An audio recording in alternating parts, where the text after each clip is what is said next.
Ok, agora que a gente já fez o nosso Quick Start, né?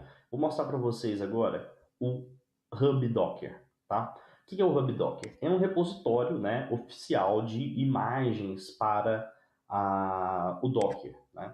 Então, basicamente, são imagens de sistemas ou de aplicações rodando em sistemas que você pode utilizar no seu dia a dia.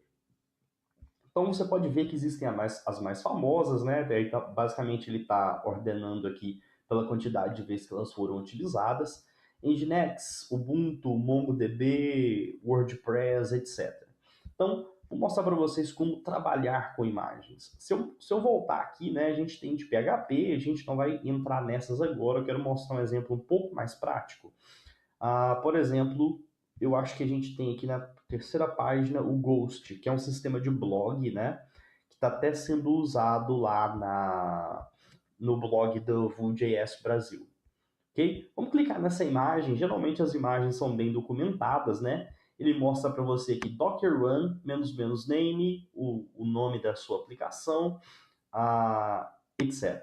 Então, o que a gente pode fazer para poder rodar essa imagem, né, na nossa máquina? A gente poderia copiar essa linha de execução, né, mas vamos fazer diferente. Vamos voltar aqui na linha de comando. Eu vou limpar aqui o meu terminal. Se eu rodar o comando docker images, ele vai listar para mim quais são as imagens que eu tenho disponíveis. Vejam que existem várias imagens que eu estive trabalhando com elas recentemente, né? Algumas customizadas, por exemplo, o Debian.js que a gente utilizou no exemplo anterior. O que a gente pode fazer? A gente pode, antes de rodar o container, fazer que aquela imagem ali do Ghost seja disponível localmente.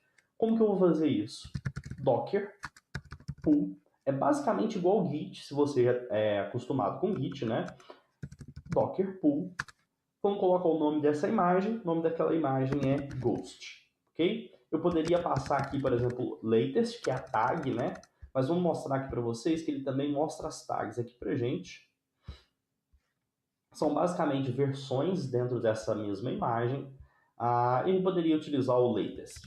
Então vamos colocar aqui Docker pull Ghost latest, porque a gente só quer uma das versões, né? E ele vai começar a fazer o download dessa imagem local para que a gente possa trabalhar com ela. Ele baixa as várias camadas da imagem, não precisa se preocupar ainda que a gente não chegou nessa parte de entender as camadas ainda, mas vocês vão entender ela nas próximas aulas. Ok, o nosso download foi concluído, né? Então a gente pode agora rodar essa imagem. Então como a gente vai fazer? Docker run. A gente não precisa rodar de forma interativa, porque a gente está rodando a aplicação, a gente não está rodando um terminal, né? A gente não precisa passar o menos RM, porque talvez eu queira trabalhar com ela depois da execução, né? Mas vamos colocar o RM só porque basicamente um exemplo que eu não vou precisar utilizar novamente. O nome da imagem que a gente vai rodar é Ghost, né? Poderia ser na tag latest, mas a gente não precisa passar a tag justamente porque latest é o padrão. Ok, e como que a gente vai fazer agora? Se eu colocar isso aqui para executar, veja o que ele vai me mostrar. Ele está iniciando a aplicação, né? Ele faz as migrações das tabelas, etc. Vejam que isso é tudo definido dentro da imagem, né? Que na primeira execução isso vai funcionar. E agora ele está escutando, né? Na porta 2368. Isso aqui não vai funcionar de cara, eu vou mostrar para vocês por quê. Deixa eu copiar esse endereço aqui, né?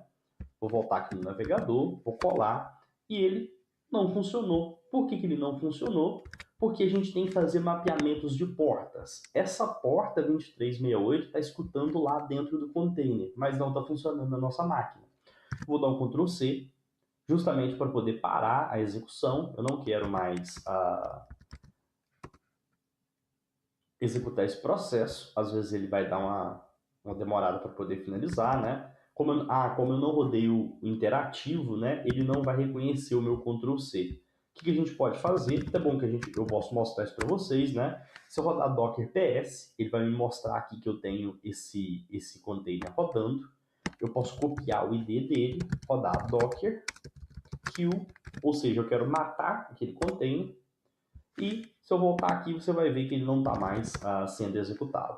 Então, vamos rodar novamente. Então, vamos fazer o seguinte, vamos passar o interativo para a gente poder cancelar a execução quando a gente quiser, só apertando Ctrl C.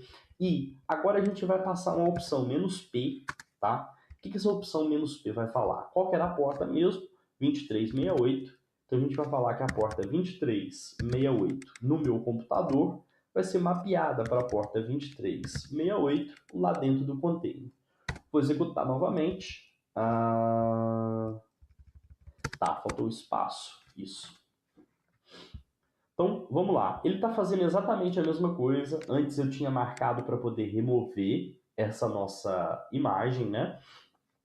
Então, ele está executando, fazendo as migrações, basicamente a mesma coisa que ele fez antes. E agora ele está escutando. Se a gente rodar aqui no nosso navegador agora, o que vai acontecer?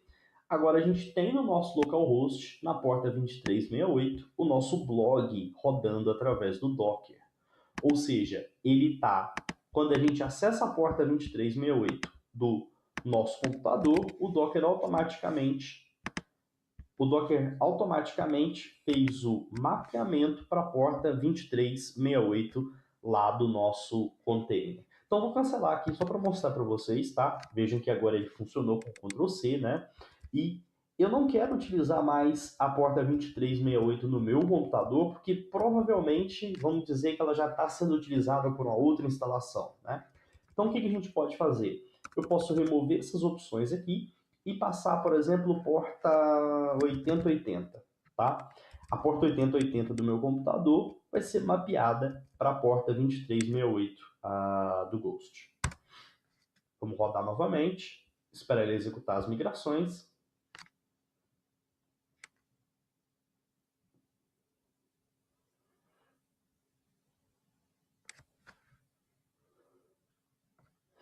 Ok, vamos fazer o teste. Ele está escutando a porta 2368.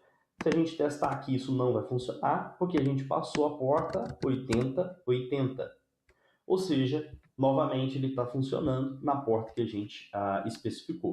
Esse foi um exemplo básico de como você trabalhar com imagens prontas, né? Existem várias outras aqui no Docker Hub que a gente poderia utilizar, por exemplo, quer subir uma MySQL, quer subir PostgreSQL, Redis, etc. Então a gente pode definir toda a nossa infraestrutura ali dentro e quando a gente não estiver mais utilizando, a gente pode parar os nossos containers a qualquer momento, tá? Parei a execução, se eu rodar docker ps, você vai ver que não tem nada rodando, tá? Vou rodar só mais uma vez para mostrar algo que também é interessante para a gente entender, é o seguinte, eu não sei se você conhece aqui, na minha máquina principal, se eu rodar um ps ao X, ele vai mostrar todos os processos que estão executando na minha máquina no momento.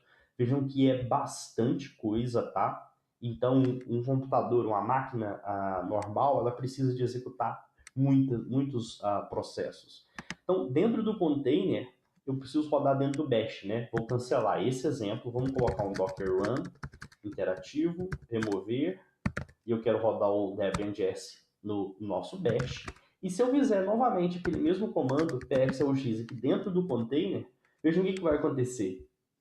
Ele está rodando somente o nosso bash e está somente esse comando que eu executei, né? Então, como eu pedi para poder ver os processos, ele está me mostrando esse segundo processo aqui, mas ele só existiu na hora que eu estava executando. Ou seja, o container ele não precisa de executar todas as coisas que uma máquina virtual ou um computador normal, um hospedeiro precisa. Então, basicamente, é por isso que torna o container extremamente mais leve do que uma máquina virtual.